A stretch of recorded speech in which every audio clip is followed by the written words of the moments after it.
भुसावळ येथून विशेष रेल्वे गाडी पंढरपूरला रवाना। केंद्रीय मंत्री रक्षाताई खडसे यांनी दाखवला गाडीस हिरवा झेंडा। भुसावळ येथून पंढरपूरसाठी विशेष रेल्वे गाडी रवाना करण्यात आली आहे। जळगाव व बुलढाणा जिल्ह्यासह परिसरातील वारकरी आज मोठ्या उत्साहात भुसावळ रेल्वे स्टेशनवर येऊन अनारक्षित मोफत विशेष आषाढी रेल्वे गाडीने विठुरायाच्या दर्शनासाठी पंढरपूरला रवाना झाले। केंद्रीय राज्यमंत्री श्रीमती रक्षाताई खडसे यांनी रेल्वे मंत्री अश्विन वैष्णव यांच्याकडे सदर गाडीची मागणी केली होती। गेल्या अनेक वर्षापासून अशा प्रकारची गाडी पाठवली जात आहे। त्यानुसार भुसावळ रेल्वे स्टेशन येथून 5 जून रोजी पंढरपूरसाठी निघणाऱ्या गाडीस आज रावेर लोकसभा क्षेत्रातील भाजपा पदाधिकाऱ्यांसह केंद्रीय राज्यमंत्री श्रीमती रक्षाताई खडसे व वस्त्रोद्योग मंत्री संजय सावकारे यांनी हिरवा झेंडा दाखवून रेल्वे गाडीस रवाना केली आहे। सदर विशेष आषाढी रेल्वे गाडी 6 जून रोजी पहाटे 3:30 वाजता पंढरपूर येथे पोहोचणार तर 6 जून रोजी रात्री 9 वाजता पंढरपूर येथून परतीला निघणार असून 7 जून रोजी भुसावळ येथे परत येणार आहे। सदर अनारक्षित मोफत विशेष आषाढी रेल्वे गाडीचे केंद्रीय राज्यमंत्री श्रीमती रक्षाताई खडसे यांच्या मार्फत एकूण जनरल तिकिटांची स्वखर्चाने खरेदी करण्यात आली असून सदर सुविधा वारकऱ्यांसाठी मोफत आहे। यावेळी पंढरपूर वारीसाठी जाणाऱ्या वारकऱ्यांशी केंद्रीय राज्यमंत्री श्रीमती रक्षाताई खडसे यांनी प्रत्यक्ष संवाद साधून मोठ्या उत्साहात विठुरायाच्या दर्शनासाठी रवाना केले आहे। यावेळी वारकरी भाविकांनी रामकृष्ण हरी व विठ्ठल नामाचा जयघोष केला होता।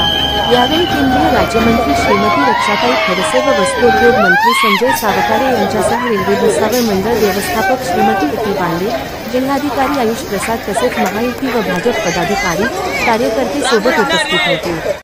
मनोहर लोणे, दिव्य महाराष्ट्र न्यूज, भुसावळ। त्याने खूप चांगला प्रतिसाद दरवर्षी मिळतो आणि आता लोकांना पण माहीत पडलेलं आहे की आषाढीची एकादशी असली की इथे सरकारच्या वतीने मी असेल, आमचे आमदार असतील, संजय सगळेच पदाधिकारी असतील, त्यांच्या माध्यमातून एक ट्रेन आम्ही नेहमी पाठवत असतो आणि मोफत सेवा आम्ही इथे देत असतो।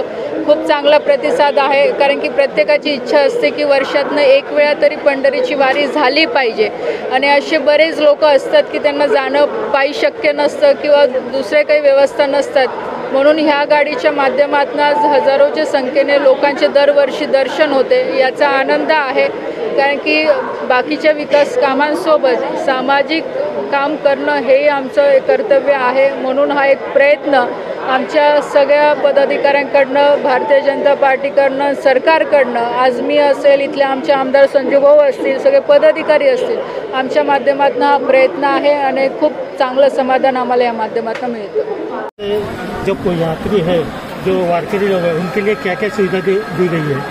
तो अभी जो आषाढ़ी है इसमें हम लोग ने अलग अलग जगह से ट्रेन चलाई है। भुसावल से 4 और 5 तारीख को है, अकोला से भी आज एक गाड़ी निकली है, नवी अमरावती से एक दिन पहले भी गाड़ी निकली थी, आज भी गाड़ी निकल रही है। तो पूरी श्रद्धालुओं की हम लोग ने सुविधा को देखा है और अभी क्योंकि भीड़ बहुत ज़्यादा हो गई थी तो एक एक्स्ट्रा कोच भी हम लोग ने इस गाड़ी में लगाया है।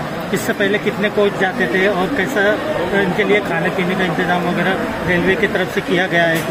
एन रूट सारे GS कोचेज है, एन रूट वाटर की अवेलेबिलिटी और खाने की अवेलेबिलिटी है। हर आदमी अपनी सुविधा के हिसाब से उतर के अपना खाना ले सकता है, पानी की भी अवेलेबिलिटी है। ट्रेन पंढरपूरसाठी निघत आहे, या आपण प्रशासन म्हणून काय त्यांची काळजी वगैरे घेण्यात आलेली आहे? पंढरपूरसाठी स्पेशल ट्रेन आज जळगाव जिल्ह्याच्या भुसावळचं जो जंक्शन आहे तिथून निघत आहे। ऑलमोस्ट 18 बोगीचे ट्रेन आहे, त्या ठिकाणी आरोग्य आणि सगळ्या गोष्टीची सुविधा रेल्वे विभागाच्या माध्यमातून करण्यात आली। आदरणीय केंद्रीय मंत्री रक्षाताई खडसे आणि त्यांच्यासोबत राज्य सरकारचे सन्माननीय मंत्री महोदय श्री संजय सावकारे आज या ठिकाणी उपस्थित आहे आणि मोठ्या प्रमाणात सगळे भक्तजन पंढरपूरकडे जात आहे। सगळे नियोजन, सगळे कोऑर्डिनेशन झालेलं आहे। आपल्याकडून इथून दिंडी पण निघाली होती, त्याच्यासाठी पण पूर्ण नियोजन प्रशासनातर्फे करून देण्यात आलं होतं आणि सर्वांना मी शुभ यात्राच्या शुभेच्छा देतो।